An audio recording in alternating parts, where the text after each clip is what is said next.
Hello friends, एक बार फिर से अपने YouTube चैनल खूनी साया पर आप सभी का मैं स्वागत करता हूं। तो फ्रेंड्स, अगर आप इस चैनल पर नए हो तो वीडियो को लाइक और चैनल को सब्सक्राइब करके बेल आइकॉन ऑल पर प्रेस जरूर करें ताकि हमारी आने वाली और ऐसी ही वीडियोस की नोटिफिकेशन आपको सबसे पहले मिल सके। तो आइए बिना किसी देरी के अपनी कहानी की शुरुआत करते हैं। उत्तर प्रदेश के एक छोटे से गांव भीलापुर में एक पुरानी कथा हर किसी की जुबान पर थी। कहते हैं कि कई साल पहले यहां एक साधु आया था जिसे पूरे गांव ने बड़ी श्रद्धा से सम्मानित किया था। पर वह साधु साधारण नहीं था, उसके पास कुछ अजीब शक्तियां थीं। गांव वालों का कहना था कि साधु ने एक शैतानी रूह को अपने अधीन कर रखा था। लेकिन एक दिन किसी कारणवश साधु ने उस रूह को मुक्त कर दिया और उसी दिन से गांव में अजीब घटनाएं घटने लगीं। साधु अचानक गायब हो गया और गांव वालों ने उस जगह को शापित मान लिया। कई साल बाद गांव में एक नवविवाहित जोड़ा अर्जुन और रिया रहने आया। अर्जुन को शहर की भागदौड़ से दूर एक शांतिपूर्ण जीवन की तलाश थी। उन्होंने गांव के एक पुराने मकान को किराए पर लिया जो काफी समय से खाली पड़ा था। गांव के बड़े बुजुर्गों ने अर्जुन को उस घर में रहने से मना किया, परंतु उसने उनकी बात को अंधविश्वास मानकर अनसुना कर दिया। रिया भी अपनी नई जिंदगी को लेकर उत्साहित थी और उसने घर को सजाना शुरू कर दिया। पहली रात अर्जुन और रिया ने घर में एक छोटी सी पूजा की और रात का खाना खाकर सोने चले गए। परंतु आधी रात को रिया ने एक अजीब आवाज सुनी। उसने अर्जुन को जगाया और कहा, अर्जुन, मुझे ऐसा लग रहा है कि कोई हमें देख रहा है। अर्जुन ने हंसकर कहा, यह तुम्हारा वहम है रिया, चलो सो जाओ। लेकिन रिया को नींद नहीं आ रही थी। उसने महसूस किया कि कमरे में कुछ अजीब है। अगले कुछ दिनों में घर में कई अजीब घटनाएं होने लगीं। कभी दरवाजे अपने आप खुल जाते, कभी बत्तियां बुझ जातीं। रिया ने महसूस किया कि घर में कोई अदृश्य शक्ति है जो उन्हें तंग कर रही है। एक रात जब अर्जुन काम से देर से घर आया तो उसने देखा कि रिया बुरी तरह से डरी हुई है। उसने उसे समझाया कि यह सब उसका भ्रम है और वह कोई भी अंधविश्वास में न फंसे। अर्जुन और रिया की यह हालत देखकर गांव के कुछ बुजुर्ग उनके घर आए। उनमें से एक दादाजी ने कहा, बेटा, यह घर शापित है, यहां एक शैतानी रूह रहती है, तुम लोग इसे छोड़ दो। अर्जुन ने उनकी बातों को नहीं माना और कहा, दादाजी, हम 21वीं सदी में जी रहे हैं, भूत प्रेत जैसी बातें अब नहीं होती। दादाजी ने कहा, बेटा, हम जानते हैं कि तुम क्या सोच रहे हो, परंतु यह सच्चाई है। अगर तुमने हमें नहीं माना तो तुम्हें और भी बड़ी मुसीबत का सामना करना पड़ेगा। रिया ने एक भयानक सपना देखा। उसने देखा कि एक काले साए ने उसे अपने कब्जे में ले लिया है और वह उससे बचने की कोशिश कर रही है। अचानक उसने देखा कि अर्जुन भी उसी साए के चंगुल में फंसा हुआ है। रिया चीखते हुए उठी और अर्जुन को अपने सपने के बारे में बताया। अर्जुन ने उसे शांत किया और कहा कि यह सब उसके दिमाग की उपज है। गांव वालों ने अर्जुन और रिया की मदद के लिए एक तांत्रिक को बुलाने का फैसला किया। तांत्रिक ने घर का मुआयना किया और कहा, यह घर वास्तव में शापित है। यहां एक शैतानी रूह है जिसे साधु ने अपने अधीन किया था। तांत्रिक ने कहा, मैं इस रूह को यहां से भगा सकता हूं, लेकिन इसके लिए एक विशेष अनुष्ठान करना होगा। अर्जुन और रिया ने तांत्रिक की बात मान ली और अनुष्ठान की तैयारी शुरू की। तांत्रिक ने उन्हें बताया कि इस अनुष्ठान के दौरान कोई भी डरना नहीं चाहिए, नहीं तो रूह और भी शक्तिशाली हो जाएगी। अनुष्ठान के लिए एक विशेष रात चुनी गई और तांत्रिक ने अपनी तैयारियां शुरू कीं। रात के समय तांत्रिक ने अनुष्ठान शुरू किया। उसने मंत्रों का उच्चारण करना शुरू किया और अर्जुन और रिया को बताया कि वे किसी भी हालत में डरना नहीं चाहिए। अचानक घर में अजीब अजीब घटनाएं घटने लगीं। बत्तियां बुझने लगीं, दरवाजे अपने आप खुलने लगे और ठंडी हवा का झोंका आने लगा। तांत्रिक के मंत्रों के प्रभाव से शैतानी रूह प्रकट हो गई। वह बहुत ही भयानक दिख रही थी। उसकी आंखों में आग थी और उसका शरीर धुएं जैसा था। रूह ने अर्जुन और रिया की ओर बढ़ते हुए कहा, तुम लोग यहां से चले जाओ, यह घर मेरा है। अर्जुन ने हिम्मत जुटाई और कहा, हम यहां से नहीं जाएंगे, यह हमारा घर है। तांत्रिक ने रूह को वापस भेजने के लिए अपने मंत्रों का उच्चारण तेज कर दिया। रूह बहुत ही शक्तिशाली थी और तांत्रिक को हराने की कोशिश कर रही थी। अचानक तांत्रिक ने महसूस किया कि रूह को हराने के लिए उसे अपने जीवन का बलिदान देना होगा। उसने अर्जुन और रिया से कहा, मैं अपनी जान देकर इस रूह को यहां से भगा सकता हूं। अर्जुन और रिया ने तांत्रिक को रोकने की कोशिश की, लेकिन तांत्रिक ने अपनी शक्तियों का उपयोग करते हुए रूह को अपने साथ लेकर अदृश्य हो गया। तांत्रिक के बलिदान के बाद घर में शांति लौट आई। अर्जुन और रिया ने उस तांत्रिक को याद करते हुए उसकी पूजा की और उसके बलिदान को कभी न भूलने का वादा किया।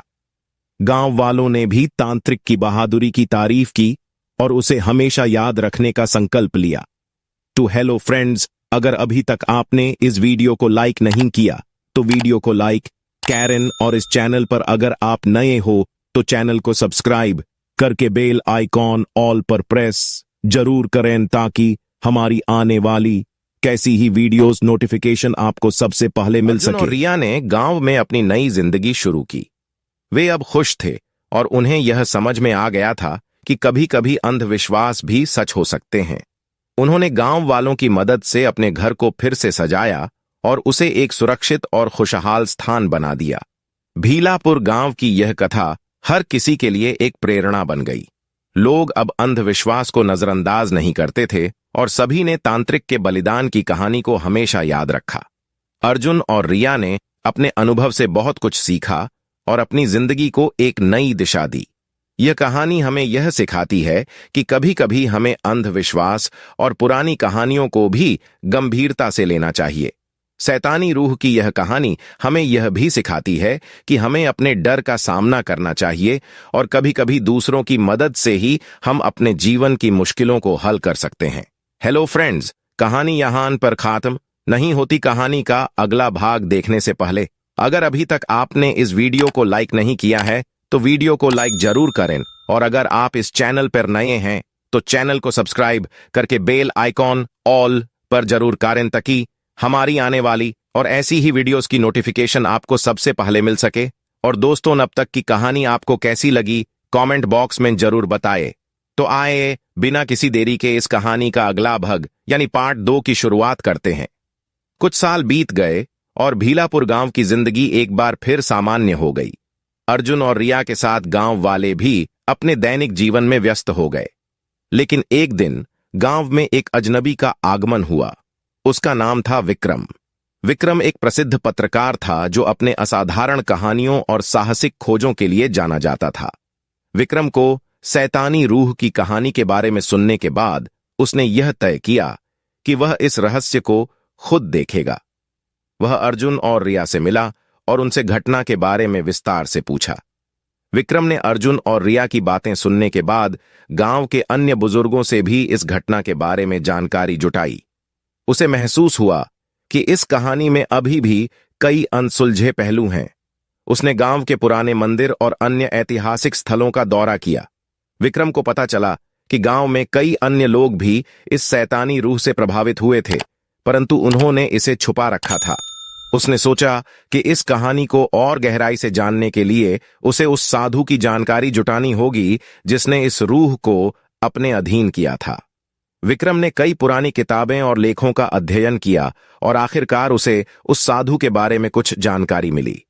उसने पाया कि साधु का नाम महर्षि वशिष्ठ था और वह एक महान तांत्रिक था जिसने अपनी साधनाओं के दौरान कई अद्भुत शक्तियां प्राप्त की थीं। विक्रम ने साधु की साधना स्थल पर जाने का निर्णय लिया, जो भीलापुर से कुछ मील दूर एक घने जंगल में था। उसने अर्जुन और रिया से इस यात्रा में साथ चलने का आग्रह किया। अर्जुन और रिया ने विक्रम के साथ जंगल की यात्रा करने का निर्णय लिया। वे एक सुबह जल्दी उठकर उस साधना स्थल की ओर चल पर आई। जंगल बहुत ही घना और डरावना था। रास्ते में उन्हें कई अजीब आवाजें सुनाई दीं और उन्हें लगा कि कोई उन्हें देख रहा है। जंगल के अंदर गहराई में पहुंचने के बाद उन्होंने एक पुरानी और टूटी फूटी कुटिया देखी। यह वही स्थान था जहां महर्षि वशिष्ठ ने अपनी साधना की थी। कुटिया के अंदर जाते ही उन्हें एक अजीब ऊर्जा का अनुभव हुआ। वहां कुछ पुरानी किताबें, तांत्रिक यंत्र और साधना के दौरान इस्तेमाल होने वाली वस्तुएं रखी हुई थीं।